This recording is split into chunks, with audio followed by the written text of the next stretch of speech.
Bonjour à tous, bonjour la nation, c'est Sa Majesté. Bonjour le peuple, c'est Percy et Persiflo. On est là pour une petite discussion, comme vous pouvez le voir, le mouvement, on est en marche, on est là. Let's get it, let's go. Ouais, je pense que c'est important que les gens nous voient un peu hors studio, et qu'ils voient un petit peu ce qui nous pousse à aller au studio pour Mhm. dire et faire ce qu'on fait. Donc ouais, on est là pour ça. Hein. Bon, je vous préviens, le bro devant moi, là, il aime beaucoup trop parler et il parle très bien. Donc, ceux qui ont raté les cours de français, ça va être difficile pour vous. Ouais, et la personne en face de moi a des idées, mais vraiment, vraiment, vraiment, vraiment left side, comme il dit, donc très marginal. Donc il a des hot takes, comme ça vous savez. Euh, Prenez de l'eau. Si vous avez des inhalateurs, Restez hydraté. prenez des inhalateurs, parce Mhm. que peut vite s'asphyxier, quoi. Donc, yes, mon bro. Ben, ça dit quoi? Ça va? Ça se passe Moi, bien? ça va, ça va. Il y a un truc que Badi me répète souvent ces derniers temps, c'est il faut faire attention aux prises de parole. Les premières prises de parole, Mhm, elles sont capitales. mhm, Moi, la question que j'aimerais te poser, toi, mon frangin, mhm. avant toute chose, comment tu vas, mon ref? Écoute, mon gars, ça va. Ça, c'est une année quand même assez difficile pour moi. En fait, c'est très paradoxal parce que c'est une année de résilience. Spoiler alerte, c'est le père de mon filleul. Hein. Ah ouais, voilà, comme ça, vous savez.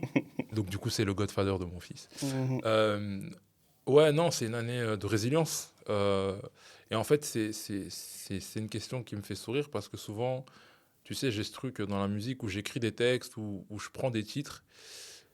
Et je pense que quand je les écris et quand je les choisis, j'ai vraiment capté la chose, la matière et la philosophie du truc. Et en fait, je me rends compte que dans la vie, en fait, souvent après, je me retrouve vraiment dans la quintessence du truc. Et ça, mhm.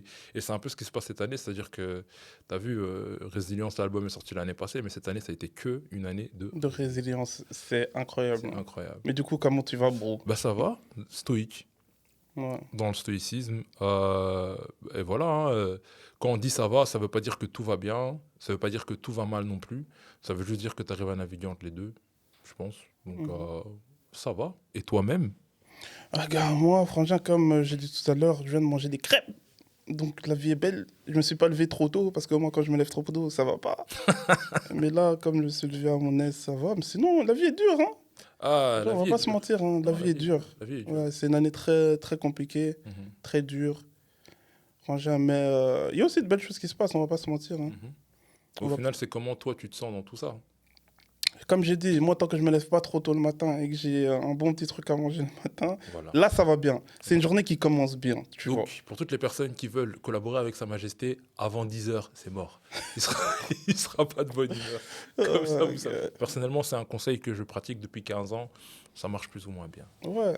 Non, franchement, sinon ça, c'est dans le bon. Mhm, Mais ouais, je pense que c'est quelque chose, une question qu'on se pose tout le temps, même si on se connaît très bien. mhm, Même si je connais très bien ta vie et tout ça, mais mhm. ça reste super important, tu vois, de savoir au day to day. C'est super important et je pense même qu'il y a une question même encore plus profonde. Et t'es une des rares personnes dans ma vie qui me la pose, qui me l'a le plus posée dans ma vie. Et Est-ce qui... que tu es heureux? Non, ça c'est la deuxième question que tu m'as le plus posée dans ma vie. Mais la première question que tu m'as le plus posée dans ma vie, et je pense que c'est une question qui devrait être normalisée, et plus, en fait, on devrait plus demander selon moi comment ça va, mais plutôt comment tu te sens. Hmm, Et c'est quelque chose que tu me demandes très souvent. Et je hmm, pense que la nuance, elle permet de débloquer un autre niveau de conversation. mhm, Tu vois? Parce que comment ça va, oui, on va répondre ça va pas, machin. Mais même le ça va pas, il est pas représentatif de à quel point ça va pas. Mais comment tu te sens, ça permet peut-être de mettre toi-même de mettre des mots sur des choses que tu n'arrives pas à décrire, tu vois. hmm, Donc merci pour ça. Parce hmm, que dans notre rapport à nous, tu m'as fait prendre conscience de l'importance de ce type de questions. hmm. Tu vois, parce que comme tu viens de le dire, les premières prises de parole, comme Maître Yoda l'a dit et qui est Badi, c'est important. Et je pense que dans une conversation, même fraternelle comme nous on a, Mhm. ben, c'est la première chose à savoir. Parce qu'en fait, peu importe le sujet que tu veux aborder, si tu n'as pas passé ce step-là, le reste... Ah, moi, il y a un mot que tu connais, hein, les données, les datas. J'ai besoin d'avoir les datas. Je dois savoir comment tu vas, comment tu te sens, Mhm, pour pouvoir avoir telle ou telle conversation et pour savoir quelle tonalité aborder, tu vois. C'est très important, connaître son boug. Hein. Mais c'est hyper méga important. Et moi, ça me fait penser un petit peu à ta manière, justement, de ta prise de parole avec les personnes avec qui tu collabores. Mm, Moi, c'est quelque chose qui m'a toujours un peu fasciné parce que avant de décider de collaborer avec des gens, mm, moi, j'ai l'impression, en tout mm, cas, et peut-être que je l'ai observé correctement ou pas, tu vas me le dire tout de suite, que tu parles beaucoup avec les gens. mm. Du coup, j'aimerais savoir ton processus à toi pour te dire, ah ouais, je vais accepter telle collaboration ou même je vais entamer telle collaboration avec tel artiste Mhm. ou tel projet dans tel cadre. C'est comment ça se passe en fait? Mais je pense que ça évolue beaucoup avec le temps. Ça part sur des bases claires et sûres. Mhm, Il y a deux bases claires. C'est est-ce que tu es bon dans ce que tu fais mhm, et est-ce que tu es une bonne personne. mhm, C'est les deux trucs importants. Mais j'ai fait une update il n'y a pas longtemps. mhm, Je crois justement de la liste des choses qu'il me faut pour travailler avec quelqu'un. mhm. Si je retrouve ça, je peux te les dire. C'est très simple. Mais il n'y a pas longtemps, je me suis dit justement, il faut que j'augmente ce degré d'exigence Mhm. parce que au plus tu veux grandir, au plus tu dois augmenter Set tes... up the bar. Ouais, ouais, ouais, Ouais, ouais. ça c'est clair. Et en parlant beaucoup aussi avec Glody, Mhm. ça me fait remettre en question certaines choses. Big shout out à Glody West. Ouais, ouais, ouais. Glody makes some fire. Recrutement, j'ai appelé cette note. Mhm. Premier point, avoir un bon cœur, aimer son prochain. Tu connais.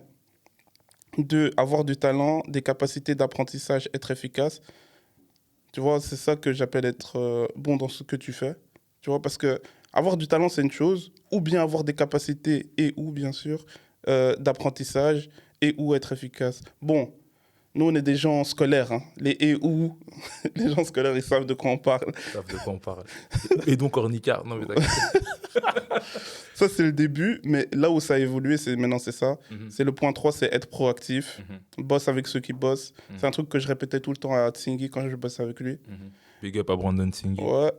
Ouais, du name dropping aujourd'hui. Parce que quand toi et moi on parle toujours de nos bougs et Ouais, tout. on fait que Ouais. ouais, il y aura que du name dropping. Donc Voilà. regardez, hein, parce que on vous donne vos crédits, on vous donne Ouais, vos props. ouais, il faut s'accrocher, C'est important. 4, un truc qui est important et que je ne me rendais pas compte avant, et c'est toi qui m'as fait réaliser ça, Mhm. c'est que tu me dis souvent que je suis très dur Mhm. et que je peux être très virulent, méchant presque. Mhm. Et donc le 4, pour être au studio avec moi, il est hyper important. Savoir garder son sang-froid sous pression. Parce que I'm gonna put some pressure on you, bruh. I'm gonna put some pressure on you. Franchement, s'il y a des gens qui regardent cette discussion, moi je veux les témoignages. Franchement, venez témoigner parce que moi, vous savez comment moi je suis un gars des data aussi. Mm, Et en fait, mon dossier n'a pas assez de poids parce qu'il n'y a pas assez de témoignages. J'ai besoin d'avoir une pétition pour vraiment pouvoir confirmer que ce monsieur est extrêmement dur au studio. Non, mais c'est hyper important pour moi d'être avec quelqu'un qui sait travailler sous pression parce que, je vais en mettre. Mhm. Je vais en mettre parce que j'ai besoin de savoir que long terme, tu vas tenir. Quand il va pleuvoir, est-ce que tu seras là? Mhm. J'ai besoin de savoir ça maintenant, pas après. Ouais. Donc j'aime bien déjà voir est-ce que tu es sur tes appuis. Mhm. Et le dernier point, c'est savoir exécuter. Hein. Ah ouais, hein. Ah, Ouh, il y a une phrase que tu adores et que tu répètes. Franchement, tu sais quoi, je crois que tu la répètes au moins une fois par mois Mm. en parlant de différents projets ou de différentes analyses des discussions qu'on peut avoir. Retenez bien parce que je pense que ça va être un quote. Bonne idée, Mauvaise exécution.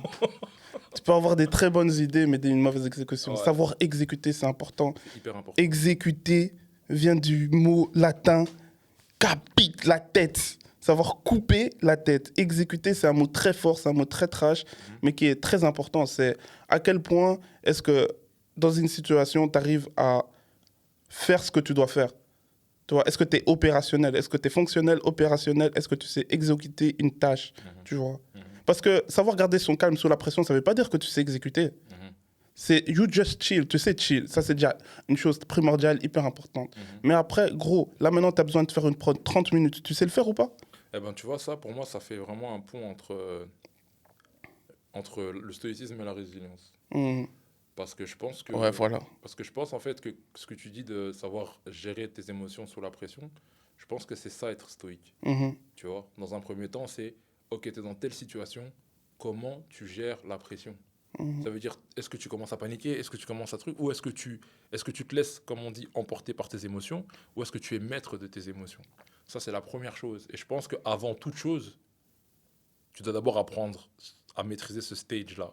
Parce que sinon, tu ne pourras pas faire le reste qui est exécuter dans ce cadre-là, tu vois.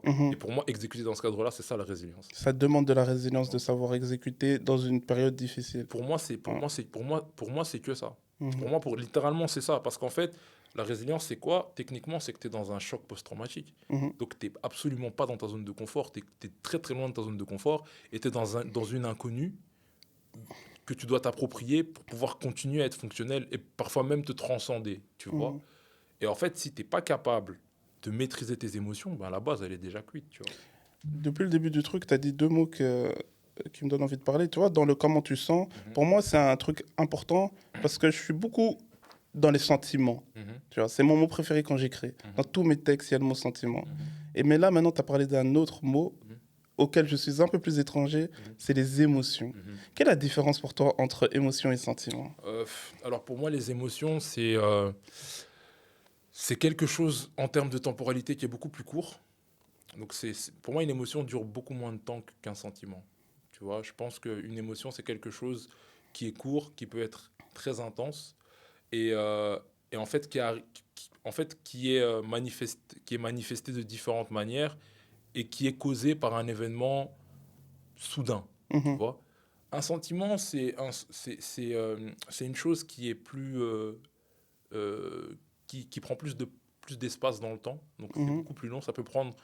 Tu peux avoir un sentiment qui reste très très très longtemps, tu vois, parfois même des dizaines d'années. Et c'est quelque chose, je pense, qui ne naît pas d'un événement soudain, mais d'une succession de choses. Tu vois.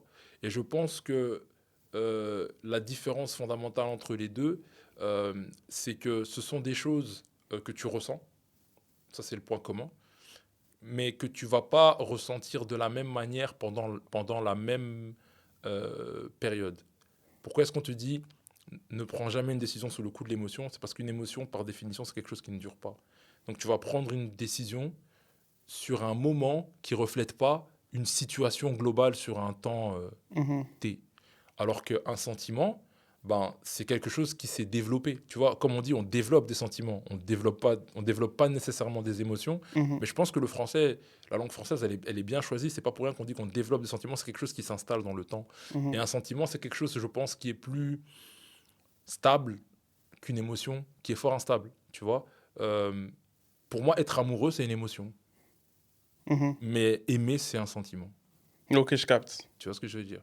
Et je pense que la nuance et je pense qu'il y a beaucoup de gens qui se perdent entre les deux. Je capte le coup de foudre, genre émotion. C'est une émotion. Bois. C'est une émotion de fou.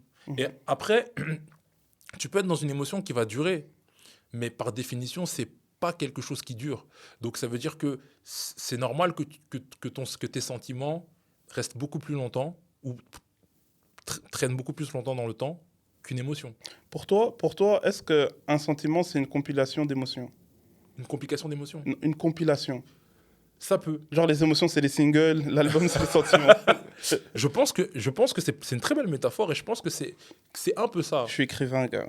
Ouais. I got you, bro. Je t'ai vu commencer à écrire. Ouais, mais...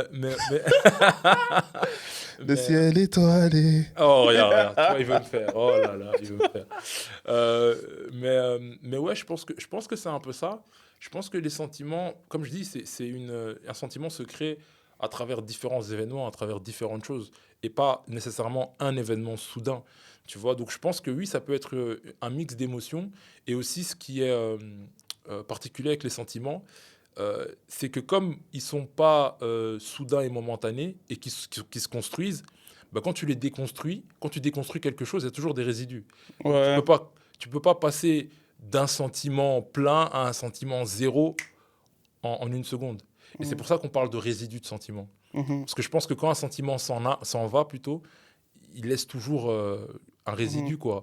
Après, c'est comment tu gères le résidu. Mais ouais, je pense que c'est une compilation de plusieurs émotions qui construisent parfois un sentiment. Tu vois, quand tu as beaucoup d'euphorie, de fou rire, de joie à répétition avec la même personne, Ça crée des sentiments. Ça crée des sentiments. Ça crée un lien, des Ça sentiments. crée un lien, des sentiments. Ouais, je crois que je suis assez d'accord avec à ta définition et je crois que je la partage, mais ça me fait réfléchir et ça me fait comprendre aussi. Moi, j'ai jamais été trop émotion. Ouais, tu vois. mais justement, j'allais arriver. Mais par contre, sentiment, je suis dedans. Mais il y a un truc que j'ai remarqué, c'est que, et tu l'as bien expliqué, c'est que quand je déconstruis mes sentiments, il y a toujours des turning points. Il y a toujours des moments qui font qu'à partir de là, ouais, je sais que j'ai des sentiments où j'en ai pas, tu vois. Là, à partir de là, j'ai le seum. Ou bien à partir de là, j'ai pas le sentiment de seum qui, pour moi, dure très longtemps, tu vois. Mais c'est vrai que ça part en vérité d'un événement qui te donne une émotion qui te fait swift, tu vois. Mais ça c'est logique parce que les deux sont liés. Mais maintenant, moi, la question que j'ai pour toi, c'est quand tu dis que tu es étranger aux émotions, c'est dans quel sens?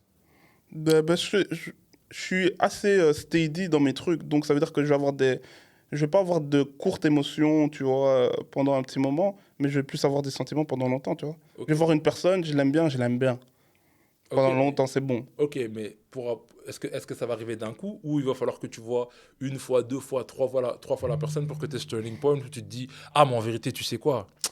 Je t'aime bien. Dans 75% des cas, moi je suis un gars des pourcentages, hein. Dans 75% des cas, ça va être immédiat. Ok. Mais il y en a d'autres, là où je vais m'asseoir, il ne va pas avoir d'émotion du tout. Je vais m'asseoir, je vais parler, je vais prendre des datas, et après je vais développer Mais mon sentiment. ce qui est fou dans cette conversation aussi, c'est que tu vois, il y a aussi une zone grise Mhm, entre les deux. Et je pense que cette zone grise, c'est le feeling. mhm. Parce que le feeling, c'est pas une émotion. Ouais, l'instinct. C'est un instinct, tu vois. Mhm, Et ça, c'est pas quelque chose qui est. On peut pas décrire ça de manière purement scientifique mhm, comme on a essayé de décrire les deux autres concepts. Mais c'est mhm, vrai que c'est un truc qui est important parce que là, par exemple, toi, quand tu parles de 75% des cas où directement, c'est le feeling, c'est tu sais quoi? Ok, I feel you. Ok, c'est bon. ouais, Je le sens bien, tu mhm, vois. Et c'est même. La terminologie, elle est importante, tu vois. C'est un feeling. Même en français, on a anglicisé le mot parce qu'on ne dit pas, il ouais, représente pas un j'ai un sentiment. sentiment, Ouais. tu vois, on dit, j'ai un bon feeling Mhm, avec lui. Alors oui, on peut dire, j'ai un bon pressentiment, mais on utilise même le terme feeling, qui vient de feel, sentir, et feeling, mhm. c'est sentiment. Donc tu vois, cette zone grise-là, je pense qu'elle est importante parce que on fonctionne aussi par moment au feeling, tu vois. Et je pense que on a les émotions d'une part, les sentiments d'une autre, et je pense que la zone grise, vraiment, c'est le feeling entre les deux, quoi. Mais tu sais, pour moi, il y a un database quelque part dans mon esprit de me dire euh, telle personne, je les aime bien. C'est quoi leur trait commun? Si maintenant je trouve quelqu'un qui a directement ces points-là, je m'y retrouve. Je sais direct. Les data. Ouais, parce que je le vois. Tu rentres dans ces databases-là et en fait, il y a des points communs qui veulent rien dire, Mhm. mais il y a des points communs qui sont déterminants. Tu sais que si tu fais ça, Mhm. d'office, il y a eu ça derrière qui Mhm. fait que, tu vois, il y a des conséquences. Tu vois, c'est des liens directs. Mais ça, c'est clair, ça, c'est. Tu peux pas le mentir, tu Ça, peux c'est pas faire clair. semblant. Après, il y a aussi les affinités. Il y Mhm, a, euh, je pense aussi, tu vois, c'est comme quand tu construis une équipe, tu vois. Tu dois construire une équipe avec des profils de personnalité qui sont dits compatibles. mhm, Et je pense que c'est ça aussi les data. mhm, C'est que tu sais que dans mon cercle, dans mon cercle professionnel, ou dans mon cercle familial, ou dans mon cercle amical, j'ai tel type de personne et est-ce que ça match ou est-ce que ça match pas. Et ça, c'est en fonction de, comme tu dis, des datas que tu as. Ouais, je sais qu'il y a tel trait de caractère que tu as et que moi, c'est bon. Donc, je sais que d'office, toi avec tel trait de caractère, lui avec tel trait de caractère, même si sur ça, vous n'allez pas vous entendre, bah, je sais qu'au moins sur ça, dans ce contexte-ci, c'est bon, ça va c'est matcher. un jeu personnel, hein. Hein? C'est un jeu personnel, parce qu'il Oui. n'y a pas beaucoup de personnes qui savent faire ça. Oui, non, c'est clair, non, c'est clair. Non, c'est clair. Et je pense que Mhm, tout le monde n'est pas capable de manager, parce qu'il mhm. faut manager les cercles aussi. Tout le monde n'a pas cette capacité-là. Non, Mais je pense que quand tu arrives à manager ça, c'est là que tu te crées un bon cercle, tu vois. ouais. Et c'est là que, ben, moi, t'as vu. Après, il y a des chanceux, tu vois. Il y a des gens qui savent pas créer un bon cercle, mais leur caractère fait que certaines personnes ne peuvent pas traîner avec eux, tu vois. Mais je pense qu'il y en a d'autres qui savent manager ça de la manière dont tu l'as expliqué. Et ça, c'est encore mieux parce que ça te permet non seulement de créer des cercles pour toi, mais de créer des cercles pour les autres ou dans un cadre professionnel. Mhm, Tu vois, parce que tu peux dire, toi, je sais que si je t'aime avec cette personne, mhm. ça va fonctionner. Mais en fait, Tu le vois. truc, ce que tu dis, c'est aussi hyper pertinent, parce que moi, je me dis que, oui, effectivement, il y a des gens qui ne savent pas manager, mais parfois qui managent inconsciemment. Ça veut dire qu'il y a des gens, ils savent pas comment créer un cercle, mais par contre, ils savent le garder. Ouais, ok. Tu vois ce que je veux dire? Ouais. À un moment donné, ils se disent, ah ouais, Là, comme je suis là, non, il faut que j'ai pris conscience du cercle dans lequel je me suis retrouvé par un concours de circonstances ou par des concours de circonstances, mais je dois maintenir ce cercle. Et alors, à ce moment-là, c'est pour ça que je dis que c'est un peu inconsciemment du management, parce que tu te dis non, je dois garder ce cercle, et comment est-ce que je fais pour garder ce cercle? Et là, tu rentres dans du management. C'est une partie, oui. Ouais, qui est peut-être pas nécessairement programmé, voulu, Mhm. et fait de manière enfin, volontaire dans un but précis. Mais en tout cas, à un moment donné, tu te rends compte de la nécessité de le faire, tu vois. Ouais, le Ouais, marketing relationnel. et- tu vois, Une fois que tu as les bonnes personnes, tu vois, comment est-ce que tu les mets en valeur, voilà, comment est-ce que tu les apprécies voilà, et tu tout vois, ça. Gars, mais tu vas pas flotter la question, toi, team émotion ou team sentiment? Je pense, parce que moi, ce qu'il faut savoir, c'est que je suis hypersensible, Mhm. de base, je le suis toujours, mais je pense que dans l'évolution de mon hypersensibilité, aujourd'hui, je suis plus team sentiment, je pense. Mais j'ai souvent été team émotion, tu vois. Et alors, par moment, ça revient, quoi. Tu vois, par moment, tu retombes dans tes travers, comme je dis, tu vois. Mais je pense qu'aujourd'hui, je suis plus team sentiment parce que moi, je suis toujours quelqu'un qui voit long terme, qui se projette. Et là où avant, les émotions, j'avais l'impression, en fait, ma vision était très court terme. Ça veut dire que j'allais mal là, donc il fallait que je gère ce mal là, là maintenant. Maintenant que je sais que ce mal là va durer peut-être même pas 48 heures, mais qu'après il y a une suite, bah, je suis plus dans bon. Après que ce mal passe, qu'est-ce que tu fais? Donc je suis plus dans le qu'est-ce qui va rester en fait de cette émotion? Est-ce que Mhm. ça va créer un sentiment de mal-être ou pas? Mhm. Tu vois, c'est plus comme ça que je gère la chose. Et en vrai, si tu me poses la question par rapport à la métaphore que tu as faite tout à l'heure, est-ce que je suis team single ou team album? Regarde mon Spotify, hein. Ah mais tu vois, moi je suis plus un team album. Parce qu'en fait, je pense que quand tu es conscient de tes sentiments, je pense que tu es plus épanoui. Faut pas dire que tu es plus heureux, hein, mais tu es plus épanoui parce que tu comprends dans quel état tu es, tu vois. Donc à partir de là, tu peux faire des choix plus éclairés, en Mhm. vrai, Mhm. à mon sens, tu vois.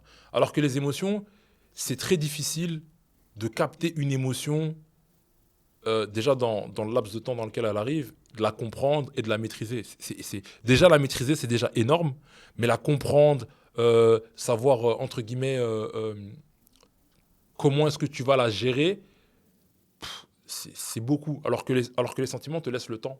Tu vois, tu as le temps de les comprendre, les sentiments. Tu as le temps de creuser, de voir le pourquoi du comment, d'analyser les différents événements ou les différentes choses qui ont fait que tu te retrouves dans ces ou ce sentiment. Alors que les émotions, ça va très vite et c'est très intense. Et je pense que c'est plus compliqué, tu vois. Donc, Il y a un truc dangereux que je trouve dans les émotions, maintenant que tu en parles, ça réveille ça. C'est que c'est peut-être éphémère une émotion, mais ça a des conséquences de zinzin.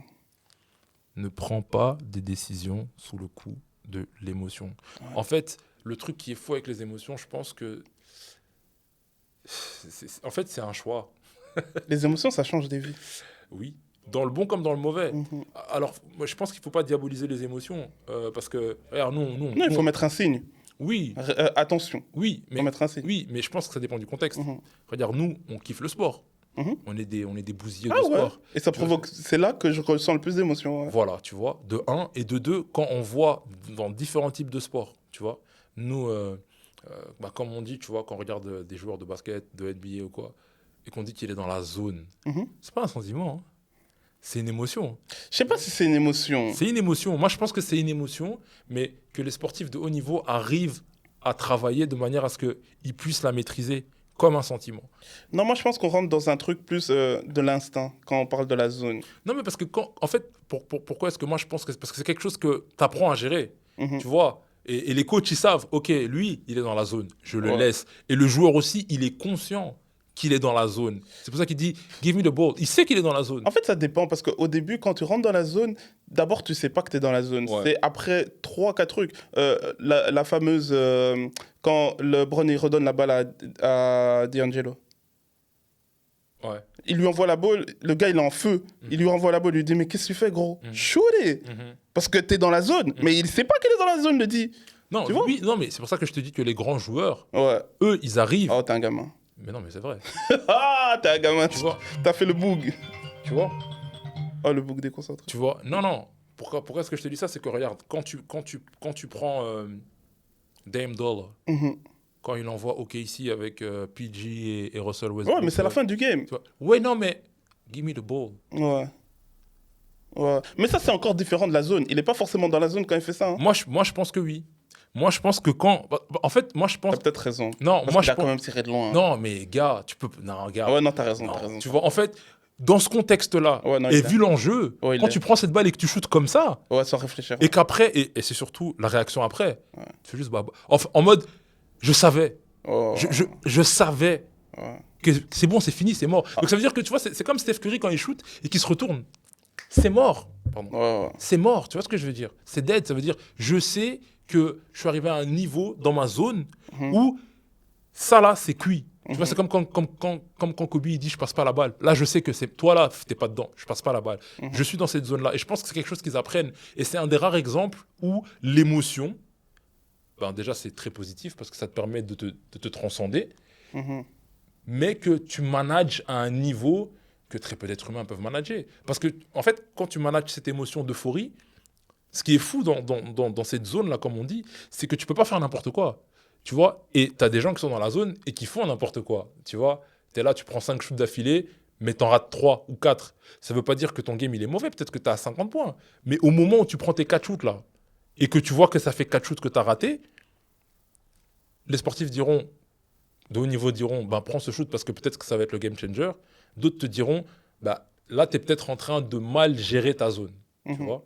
Parce qu'en fait, c'est ça, c'est cette gestion d'émotions précise et minutieuse qui font que ben, des sportifs d'un certain niveau, ben, ils arrivent à faire des choses que quand tu remets une personne lambda dans le même contexte, c'est impossible en fait. Tu vois, Mhm. tu peux pas, en même temps, tu as peur, en même temps, tu es stressé, en même temps, tu es excité, en même temps. Et tu vois, tu as 4-5 émotions comme ça que tu gères en même temps, tu vois, pour un seul objectif. C'est pas tout le monde qui est capable de faire ça, tu vois. Donc Mhm. voilà, moi je pense que c'est un des exemples où l'émotion peut être quelque chose de très positif, ou même quand tu es sur scène, ou que tu vois que à la place de suivre de suivre le schéma ou la chorégraphie scénique que tu as prévu, bah, tu sors complètement de ça et tu crées un moment avec le public qui sera peut-être quelque chose qui n'était pas du tout dans le script et prévu, Mhm. mais qui va peut-être rendre le concert mémorable et inoubliable, tu vois. Non, ouais, quand le son il fonctionne, tu continues. Tu vois ce que je veux Ouais, dire? quand le Donc, son il fonctionne, tu je continues. pense qu'il ne faut pas diaboliser les émotions, mais c'est vrai que ben, pour le même prix, comme on disait, ben, soit tu maîtrises ta zone et tu fais les bons choix et les bons moves et tu fais un match qui est magnifique, soit tu maîtrises pas ta zone, tu maîtrises pas tes émotions et en fait tu bousilles ton game parce que tu commences à te laisser porter par certaines émotions que tu ne maîtrises plus, tu vois. Et donc ça, je pense que c'est ça le plus dangereux avec les émotions et c'est quelque chose que moi personnellement, c'est un travail de fond que j'ai fait sur moi pour ne plus me laisser emporter par mes émotions, tu vois. Et ça part du stoïcisme, Mhm. tu vois. Ça part de la philosophie de Zénon, du stoïcisme, où c'est la maîtrise de soi, être stoïque, tu vois. Tu te laisses pas impacter euh, par les éléments extérieurs, peu importe la situation. Ça veut dire que tu arrives à garder bah, ce qu'on Il appelle a ton dit sang-froid. Zénon, il a pas dit Marc Aurèle. Non, Zénon, mais voilà, c'est le 3e siècle. Ça, Oui, voilà, c'est yeah. l'école de. Non, mais c'est l'école de Zénon, le stoïcisme, tu vois. Et c'est Non, la mais les recherche. gens aujourd'hui ils connaissent Marc Aurèle, tu Oui, vois, oui. qui lui est le stoïque le plus connu Ouais, sûrement. le Mais c'est stoïcisme. parce que lui, c'est la pratique Ouais. du bail, mais c'est pas la C'est philosophie. pas la philosophie, non. La Ouais. philosophie, c'est Zénon. Et Mhm. c'est clair que tu vois, tu as cette recherche de tranquillité. Et en fait, la tranquillité, elle réside dans ta maîtrise de toi. Parce qu'en fait, si tu places ta tranquillité dans le regard des autres, ton épanouissement dans des choses extérieures à toi, bah en fait, tu dépends de ces choses-là. Et en fait, tu leur donnes un pouvoir sur ta maîtrise de toi, sur ta maîtrise de toi, oui, et ta tranquillité que tu ne peux jamais récupérer. Ça veut dire en fait que si tu n'es pas capable à un moment donné de t'épanouir par rapport à ta maîtrise de ce que tu as en toi, tu seras jamais tranquille, comme on dit, tu vois. Tu seras jamais tranquille, tu seras toujours perturbé par les choses qui sont extérieures. Alors, bien évidemment, on n'est pas des robots, on n'est pas des machines, il y a des choses qui nous affectent d'une manière ou d'une autre. Mais tu peux être affecté sans perdre la maîtrise de toi, tu vois. Tu peux être affecté, c'est humain. Mais si tu perds la maîtrise de ta Il personne, peut très vite devenir inhumain, oui, paradoxalement parlant. paradoxalement aussi, Mhm. et je pense que c'est ça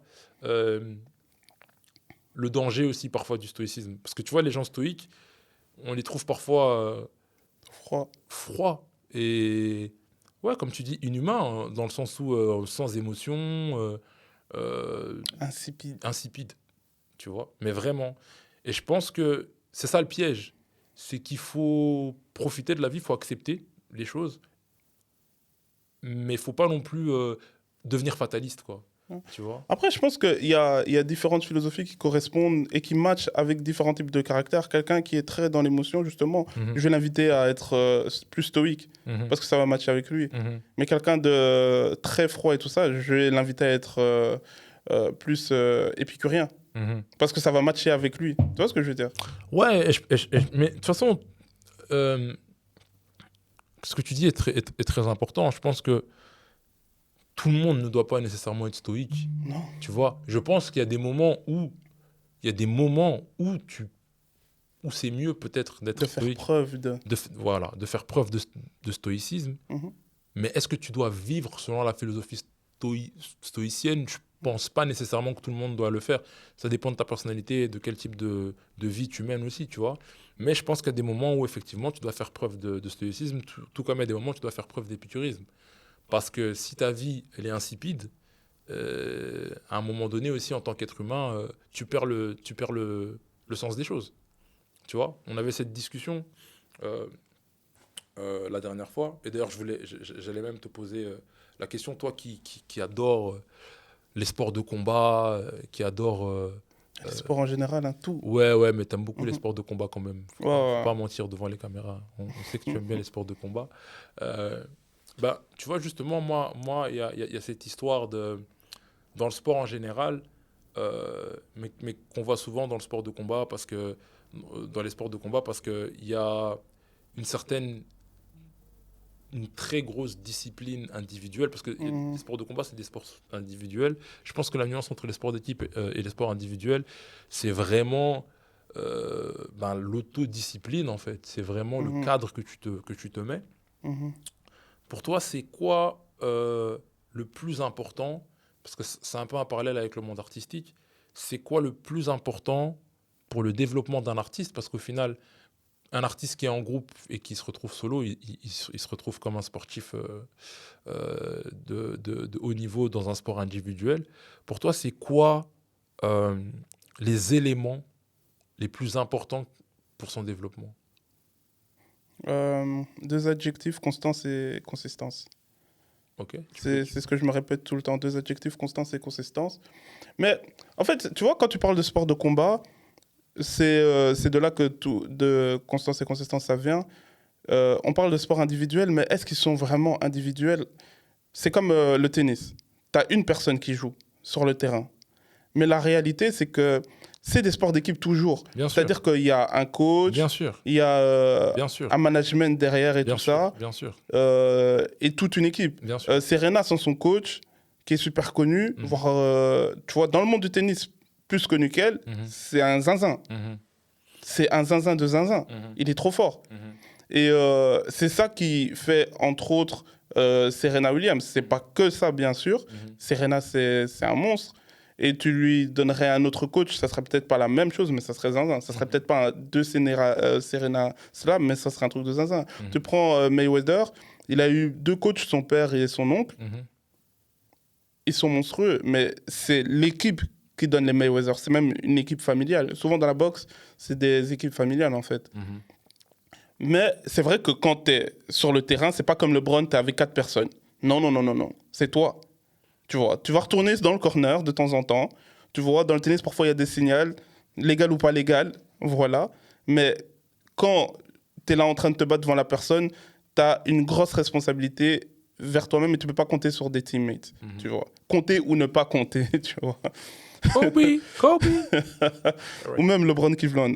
Mais ça, c'est Oh une autre wow, discussion. oh wow. George Hill, assassin.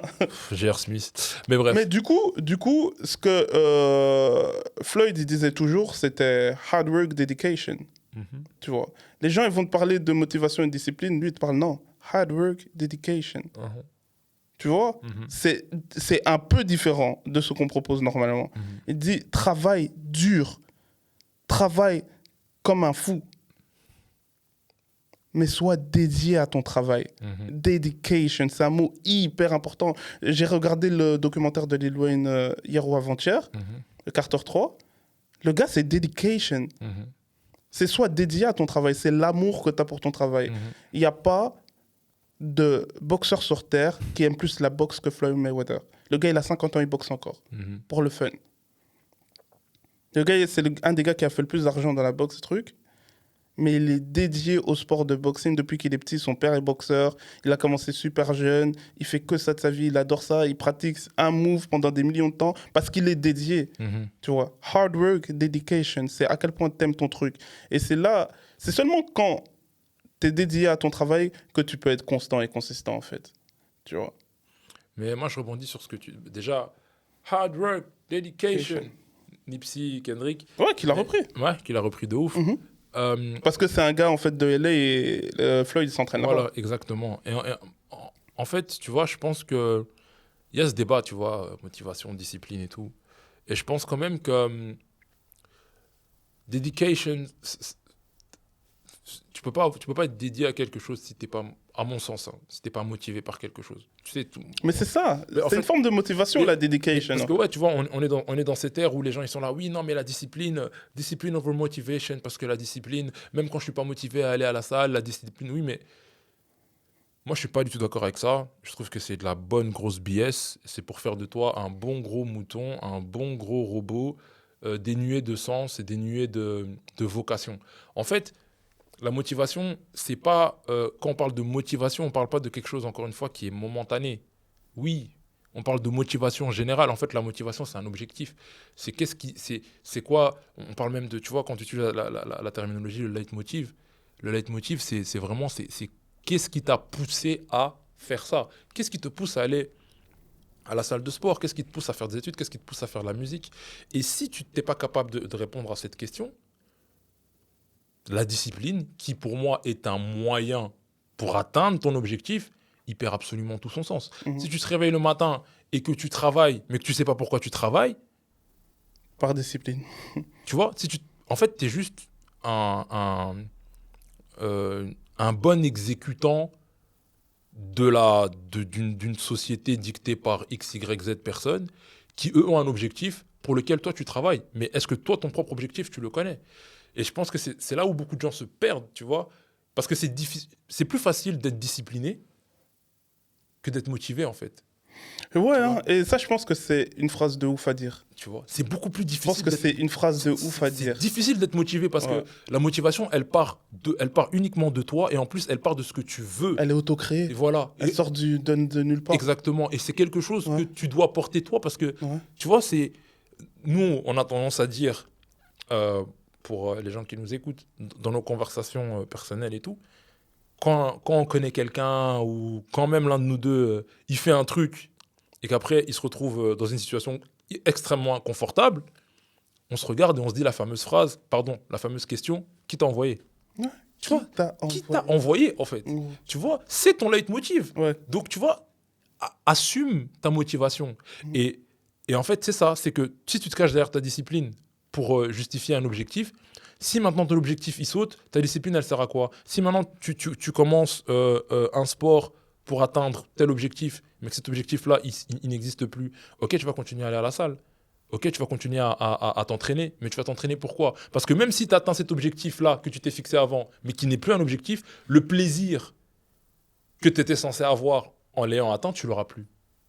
Et c'est ça qui rend la vie insipide, amère. Et je pense que c'est ça aussi pour faire un pont avec la société. Parce que là, regarde, cette année, j'étais quand même content parce qu'il y a eu une grande sensibilisation à la journée d'homme mental des hommes.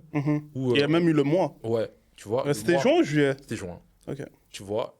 Et on s'est rendu compte quand même que, tu vois, en Europe, là, il y a plus de 60% des suicides, c'est des hommes. Et en fait, je pense qu'il y a beaucoup d'hommes qui fonctionnent par discipline, tu vois, pas nécessairement par réelle motivation. Parce que des fois, les motivations ne viennent pas d'eux. On leur a mis ou imposé des motivations qui ne viennent pas d'eux. Et c'est pour ça qu'en vrai, ce n'est pas des motivations. Ce sont des dictats ou des objectifs à atteindre, mais qui ne viennent pas d'eux, qui ne sont pas auto-créés. Et donc, du coup, ça a encore moins de sens. Parce que tu fais les choses et on te dit non, tu ne comprends pas. Tu ne sais pas pourquoi tu le fais, mais fais-le, tu comprendras après. Et c'est ça le plus gros piège. Tu vois. Et c'est pour ça que la motivation, pour moi, restera toujours la chose la plus importante dans une démarche personnelle. C'est parce qu'en fait, c'est quelque chose que toi, personne ne pourra mieux que toi savoir qu'est-ce qui est bon pour toi, tu vois, dans ton fort intérieur. Si tu te laisses imposer des choses qui deviennent des motivations par, euh, par inception, in fine, donc tu mets en gage ton développement, ton épanouissement, ton bien-être dans les mains de ces choses-là, tu vois. Et l'histoire prouve que malheureusement, c'est pas ça qui te rend heureux. C'est comme le fameux schéma classique de étudie et un travail, achète une maison, et tu as les gens qui font les trois, et puis on apprend 6 mois après avoir eu tout ça, qui se suicident, parce qu'en fait, ils comprennent pas pourquoi est-ce qu'ils font ça.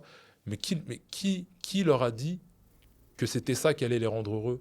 Est-ce que, d'où vient Mais souvent, c'est cette pas motivation? eux que ça rend heureux, mais c'est les personnes autour, c'est les personnes qui leur ont dit. Ils Exactement. disent, et le pire, c'est que les personnes qui sont autour et qui leur disent ça, c'est parce qu'ils pensent que ça va rendre la personne là heureuse. Ouais. Non, ça va peut-être te rendre bien dans ta vie, ça veut dire que tu vas être confortable, Mhm. tu vas avoir un cadre de vie, Mhm. mais c'est pas le cadre de vie qui te rend forcément heureux. Il y a des gens, ils sont à la rue, ils sont heureux plus que quelqu'un qui est dans un château. Exactement. Tu vois. Exactement. Le truc, c'est toi, qu'est-ce qui te rend heureux et quelle est ta motivation? Ça me fait, depuis que tu parles là, ça me fait penser vraiment aux Jeux Olympiques. Tu as la flamme olympique. Le symbole, c'est la flamme. Mhm. La flamme, elle doit brûler tout le temps. Exactement. C'est ça la motivation. Exactement. Tu vois? Ouais.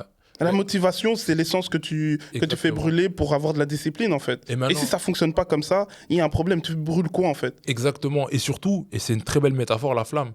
Parce que ça ne veut pas dire que la flamme, elle peut pas s'amoindrir, Mhm. elle peut pas diminuer Non, à il faut se certains battre moments. pour la Tu vois. garder. Il faut se battre pour la garder. Ouais. Il y a des moments où elle va 81 brûler de quand mille descendre, feux, ouais. il y a des moments où elle va diminuer, Ouais. mais elle va jamais s'arrêter de brûler. Mhm. Et tu vois, et je pense que c'est ça la Non, il motivation. faut qu'elle s'arrête jamais de brûler. Mais c'est ça, mais c'est pour ça que pour moi c'est ça la motivation, et je pense que c'est ça qui est super méga important dans ce terme-là. C'est qu'il faut arrêter ce discours de ouais, mais la discipline, en fait, vous devenez juste des robots ou des zombies d'un objectif ou d'une vie qui ne vous concerne même pas. En fait, allez, vous êtes des exécutants pour la réalisation de la motivation de quelqu'un d'autre. Ouais. Tu vois, c'est comme quand 50 il dit, il y avait une phrase que j'avais kiffé, il avait dit, et c'est vraiment ça, c'est moi, j'ai pas fait Harvard, mais le gars qui bosse pour moi, il a fait Harvard. Mhm. Moi, j'ai pas fait Harvard. Moi, tous ces trucs-là, moi, je connais pas. Mhm. Mais le gars qui bosse pour moi, là, pour que je puisse réaliser tel truc, lui, il a fait Harvard. Mais c'est pas lui le boss. C'est juste un très bon exécutant. Tu vois? Et je pense que c'est là aussi où les gens doivent savoir où est-ce qu'ils veulent se situer. Parce qu'il y a des gens qui sont très heureux d'être des exécutants. Ils n'ont pas envie d'être des responsables, tu vois? Ouais, si t'es Mais- motivé à être un bon exécutant. Si tu es motivé à être un bon exécutant, ok, mais il faut que tu sois conscient que ce soit ça. Et pas que tu le fasses de manière inconsciente, où tu as l'impression en fait que tu es maître de ta vie, alors que tu l'es pas. Tu suis juste un flow qu'on t'a imposé, tu vois. Ça, je pense que c'est quelque chose qui est super important. Et moi, c'est pour ça que je fais pas de la musique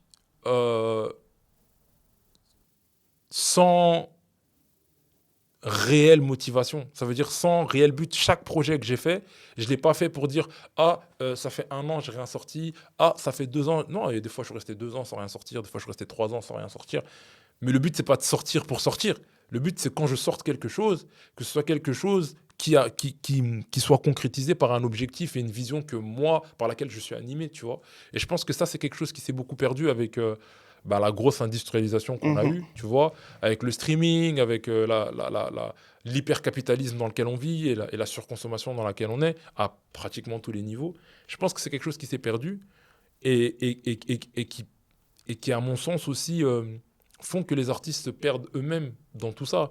C'est qu'au final, si tu fais de la musique qui ne t'anime plus parce que ta motivation principale n'est plus la tienne, mais est la motivation de ton label, de ta maison de disques, de ton manager, tu vois.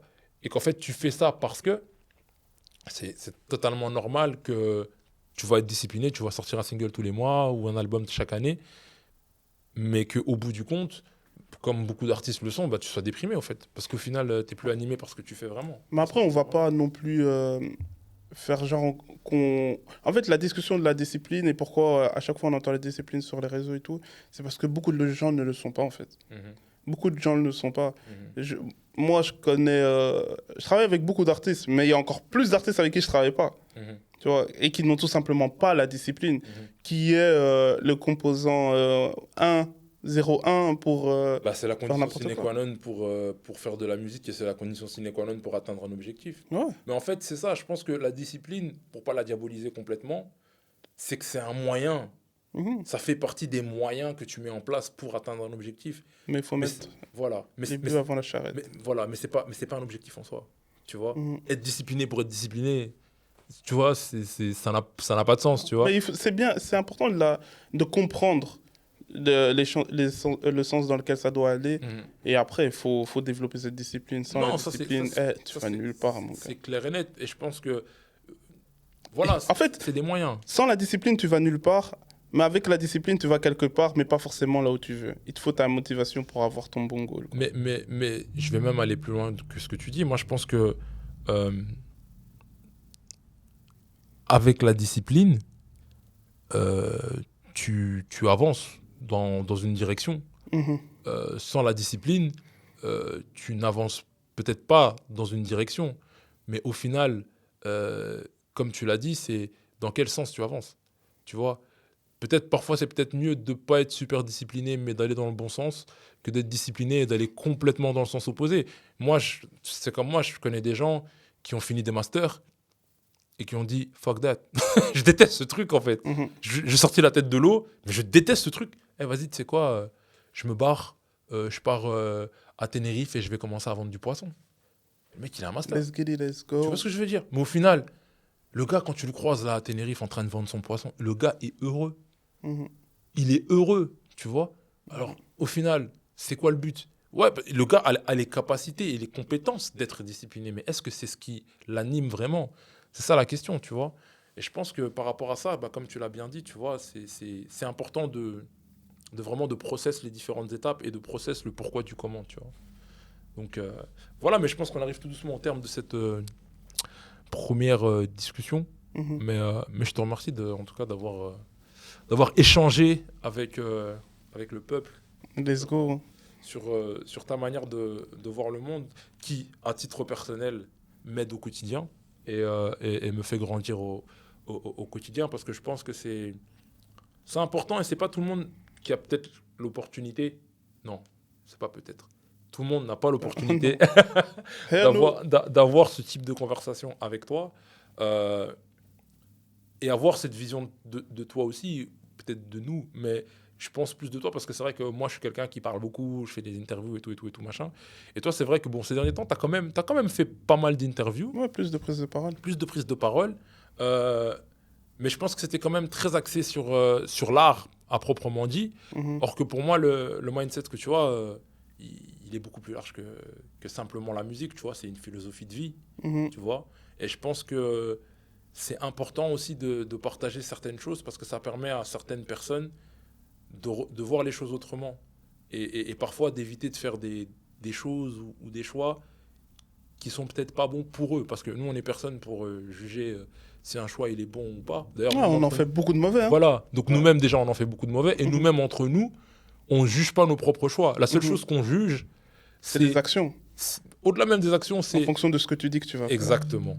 C'est les choix qu'on fait par rapport aux objectifs qu'on se donne nous-mêmes. Mhm. Et c'est là qu'on va dire, mais attends, frérot, si ton objectif c'est d'aller là-bas et que tu fais ça, mais Ouais. tu déconnes, tu fais n'importe quoi, tu vois. Mais c'est pas moi qui dis que tu déconnes par rapport à ce que je pense que tu devrais faire.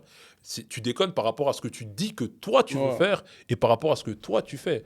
Et c'est pour ça que je trouve que c'est sain d'avoir en tout cas ce type de relation en tout cas avec quelqu'un dans sa vie parce que ça te permet de garder un peu la boussole, tu vois, Mhm. de qui tu es et de ce que tu fais vraiment, tu vois. Parce que la plupart des gens je pense, sont des personnes de complaisance dans ta vie qui sont là pour l'épicourisme, quoi, pour le plaisir. Après, tu connais, hein, quand tu vas aller loin, t'as pas le temps pour ça, hein. Ouais, et puis cercle vertueux, frère. Tu Yes, vois, sir. les cercles vertueux, c'est pas. On n'est pas 20 dans un cercle Mhm. vertueux. On est peu. Un cercle, par définition, c'est pas. euh, c'est petit, Exclusif. tu vois, c'est exclusif, Mhm. c'est restreint, Mhm. tu vois. Et quand tu es dans un cercle, tu mérites ta place. Toute personne qui est dans un cercle mérite sa place. Après, c'est pas le but, hein. Le but, c'est de l'élargir un maximum possible, mais gars, on connaît la vraie vie, hein. Non, mais même si on veut l'élargir, il faut commencer petit. Tu vois, et je pense qu'il s'élargira de manière naturelle en fonction des résultats que ce petit groupe, ou en tout cas que ce groupe exclusif aura aux yeux du monde, tu vois. Parce qu'en fait, à un moment donné, il y a des cercles dans lesquels tu veux rentrer parce que tu vois le travail et l'impact que ce cercle il a eu. Et je pense qu'il faut commencer petit, quoi. Le but, effectivement, Ouais. c'est de... Il faut surtout avoir quelque chose à amener à ce cercle. Hein. Oui, bah sinon tu rentres pas. Ouais. Tu vois, Ouais. les places sont chères, tu vois. Boule. Les places sont très chères, mais Mhm. c'est chacun qui détermine son cercle et le prix à payer pour rentrer dedans. Nous, on sait que nous, voilà, notre cercle, il est comme il est, et les prix sont ce qu'ils sont. Et certaines personnes sont prêtes à le payer, d'autres pas. D'autres pensent qu'ils sont prêts à le payer, d'autres pas. Et nous, on sait c'est quoi le prix à payer, tu vois. Mhm. On est là, on se connaît depuis 15 ans, on a vu tout, on s'est vu dans toute une série de situations. Et je pense que ce qui fait qu'on est là, en train de discuter aujourd'hui, en bonne santé, après avoir vécu tout ce qu'on a vécu, c'est justement ce prix-là qu'on est prêt à payer, tu vois. Ouais, je dirais même encore là. Ouais. Le fait qu'on soit encore là. Encore là. Parce que rentrer dans ce cercle et rester dans ce Ouais, cercle, c'est chaud. c'est pas la même C'est chose. pas la même chose. C'est pas la même chose. Ah non, c'est clair. Hein. C'est rentrer en D1, c'est une chose. Ouais. Mais pas être relégué en D2 après 2 ans ou après 1 an. Ou même être relégué et revenir. Ouais, Ou même. ouais. Gros. Ouais, le comeback. Ouais, Le comeback, bro. gros. Non, ça Parce c'est... que on n'est pas tout le temps resté dans la même division. Hein. Ouais, Frangin. à des moments, on est bien descendu. Boule. Tu On est vois. bien descendu. Mais ouais, c'est how bad you want it. Ouais. Tu vois, sois à la hauteur de tes ambitions. Mhm. Sur ces belles paroles, Sa Majesté. Merci. Bah écoute, mon gars, on se revoit bientôt. Yes, Yes. assure. On peut te retrouver où, Sa Majesté? Instagram. Après, vous allez vous débrouiller. Hein. Moi, je dis toujours. Moi, je dis pour moi. Après, je fais du marketing. Hein. Pour moi, un bon produit n'a pas besoin de promotion. Quand tu as bien compris ton public, ceux qui doivent me trouver me trouveront. Bon, du coup, moi, je vais pas vous donner mes réseaux parce que je sais que je suis un bon produit. Voilà, c'est juste Persiflo. Parce que si je le dis, il va me faire. Donc, voilà. Mais en tout cas, c'était un plaisir d'avoir eu cette discussion. Merci à vous de nous avoir suivis. On vous dit à très bientôt Et on espère que vous tirez quelque chose d'important de cette discussion. ouais. Yep. Let's get it, let's go. Let's go! Yes, sir.